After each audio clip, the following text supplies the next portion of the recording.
Hello everyone, welcome back to my channel. I hope आप सब अच्छे होंगे। आज का टॉपिक बड़ा ही इंटरेस्टिंग है। आज हम बात करेंगे कि ह्यूमंस की डेथ के बाद क्या होता है। मिथ्स तो बहुत सारे हैं, बट साइंटिफिक फैक्ट सुन के आपको सब चीज समझ आ जाएगी। So watch the video till the end and yes, do subscribe to the channel. इतने सारे साइंटिफिक फैक्ट्स हैं, बट फिर भी कहीं ना कहीं हमें ये लगता है कि डेथ के बाद भी एक लाइफ है। 2014 में टेलीग्राफ के थ्रू एक पोलिंग हुई थी। उसके रिजल्ट से ये पता चला कि ऑलमोस्ट 60% लोग कहते हैं कि they believe in after life and उन्हें ये भी लगता है कि मरने के बाद भी शरीर का कुछ हिस्सा अभी भी जिंदा रहता है। यूएस में, जो कि मेनली एक क्रिश्चियन नेशन है, वहां पे एक रिसर्च हुई थी, प्यू रिसर्च, जिसने 2015 में वहां के लोगों से पूछा कि आपको क्या लगता है कि मरने के बाद क्या होता है। उस सर्वे के अकॉर्डिंग 72% ऑफ अमेरिकन को लगता है कि जिन लोगों ने अपनी लाइफ में अच्छे काम किए हैं वो हेवन मतलब स्वर्ग में जाते हैं। 54% ऑफ यूएस एडल्ट्स को लगता है कि जिन लोगों ने अपनी लाइफ में बुरे काम किए हैं एंड बुरे काम करने के बाद भी उन्हें वो चीजें कभी रियलाइज नहीं हुई एंड उन्होंने कभी अपने बुरे कामों के लिए अंदर से सॉरी फील नहीं किया, वो सब हेल मतलब जहन्नुम में जाते हैं। आपने शायद लोगों से ये भी सुना होगा कि डेथ के बाद हम लोग बादल या चांद का एक पार्ट बन जाते हैं और उसके बाद अपनी बाकी की लाइफ वहीं से निकालते हैं। ये सब तो वो चीजें हैं जो लोगों को लगती हैं। इसके पीछे साइंटिफिक फैक्ट्स क्या है वो अब देखते हैं। डॉक्टर्स एक इंसान को डेड तब डिक्लेयर करते हैं जब उसकी हार्ट बीट बंद हो जाती है और ब्रेन में कोई भी फर्दर एक्टिविटी नहीं होती। इंसान का दिमाग अगर डेड हो जाए तो उसका मतलब है कि इंसान अब मर चुका है।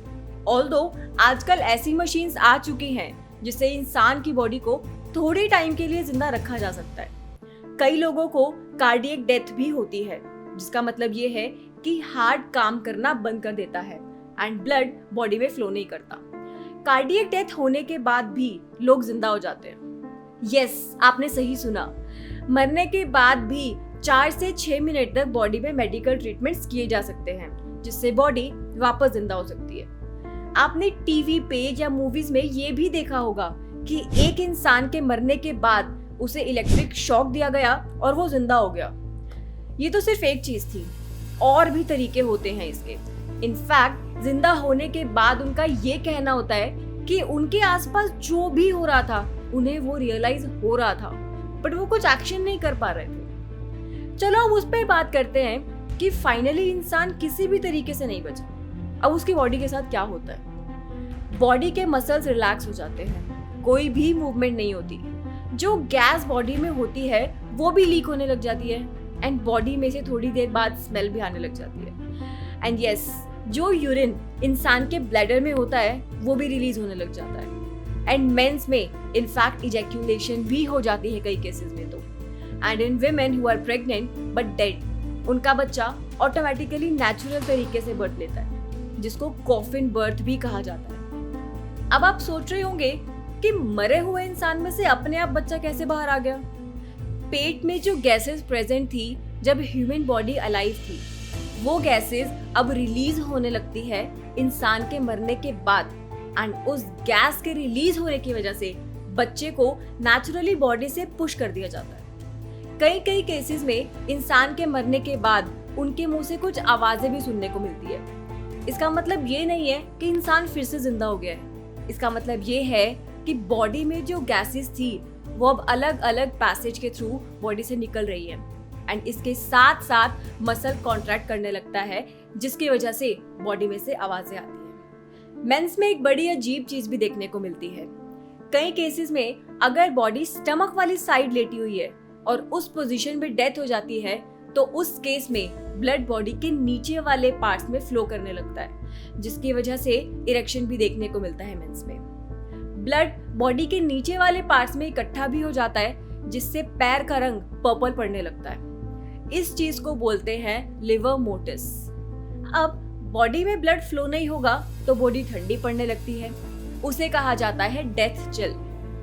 ब्लड का टेम्परेचर जब तक सराउंडिंग्स के टेम्परेचर जितना नहीं हो जाता तब तक ब्लड का टेम्परेचर गिरता रहता है। इससे बॉडी स्टिफ पड़ जाती है 2-6 घंटे में ही एंड इसे कहा जाता है रिगर मोर्टिस।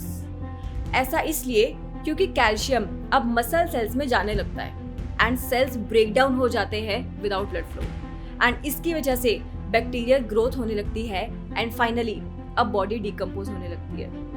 कई केसेस में डेड बॉडी में हेयर और नेल्स की ग्रोथ भी देखने को मिलती है, बट वो इसलिए नहीं होती कि बॉडी जिंदा है, वो इसलिए होती है क्योंकि हमारी स्किन रिसीड करने लग जाती है, जिसकी वजह से ग्रोथ जैसे इंप्रेशंस देखने को मिलते हैं। स्किन लूज होने लगती है एंड ब्लिस्टर्स आने शुरू हो जाते हैं। तो अब समझ आया जब लोग कहते हैं कि इंसान के मरने के बाद भी कुछ चीजें अलाइव रहती है बॉडी में। साइंटिफिक फैक्ट सुनकर अब आपको पता चल गया होगा कि ऐसा क्यों होता है। अब इससे अगली स्टेज पे आते हैं प्यूट्रिफिकेशन की। इसमें bacteria and micro organisms body को फीड करते हैं। इस टाइम पे बॉडी में से इतनी गंदी स्मेल आती है जो अनबेरेबल होती है। जनरली लोग डेड बॉडीज के पास जब जाते हैं तब उन्होंने मास्क लगा रखे होते हैं। उसका रीजन यही है कि वहाँ बहुत ज्यादा गंदी स्मेल होती है उस टाइम पे। जो लोग डेड बॉडीज के आसपास काम करते हैं उनका कहना ये है कि ये स्मेल इतनी गंदी होती है कि यूज टॉयलेट को अगर 10-12 दिन बंद रखे उससे भी 1000 गुना ज्यादा गंदी। तो आप सोच रहे हो कि कितनी भयानक है ये। अगर इस सब के बाद भी बॉडी को प्रॉपर्ली क्रीमेट नहीं किया जाता तो बॉडी का सॉफ्ट पार्ट लिक्विड बन जाता है और bones, cartilage and hair hard हो जाते हैं। बॉडी उसके बाद खुद ही इनडायरेक्टली बोल रही होती है कि उसे डिकम्पोज कर दिया जाए। आपने कई केसेस में सुना होगा कि डेड बॉडी को फ्रीजर में रखते हैं ताकि वो डिकम्पोज ना हो। फ्रीजर में रखने से ब्लड का टेम्परेचर नॉर्मल टेम्परेचर से काफी नीचे आ जाता है, जिसकी वजह से बॉडी डिकम्पोज नहीं करती। अगर डेड बॉडी को यूं ही लैंड पे छोड़ दो तो ऑलमोस्ट 1 महीने में insects and other bacteria body को खत्म कर देते हैं। वहीं अगर प्रॉपर्ली डिकम्पोज करो तो 10-12 साल लगते हैं बॉडी के सॉफ्ट पार्ट्स को खत्म होने में एंड बोन्स को तो ऑलमोस्ट 50 इयर्स लगते हैं। उसके बाद जाकर बॉडी अर्थ का पार्ट बनती है। फ्रीडरिच कॉन्सेप्ट ऑफ इटर्नल रिकरेंस को मानते हैं, जिसका मतलब ये है कि जो रिसोर्सेज इस दुनिया के हैं वो इस दुनिया में ही रहते हैं। एक लाइफ साइकिल पूरी होने के बाद वो एनर्जी किसी और फॉर्म में दोबारा इसी यूनिवर्स में आती है। गौतम बुद्ध भी व्हील ऑफ संसारा को मानते थे, जिसका मतलब ये है कि हर लिविंग बीइंग अपनी लाइफ की साइकिल फिर से शुरू करता है आफ्टर डेथ। वो लाइफ सेम हो या नहीं उसकी कोई गारंटी नहीं है। तो अब समझ आया क्या होता है एक डेड बॉडी के साथ। Thank you so much for watching my video. My name is Neha Gupta. If you like these type of topics, please like the video and subscribe to the channel.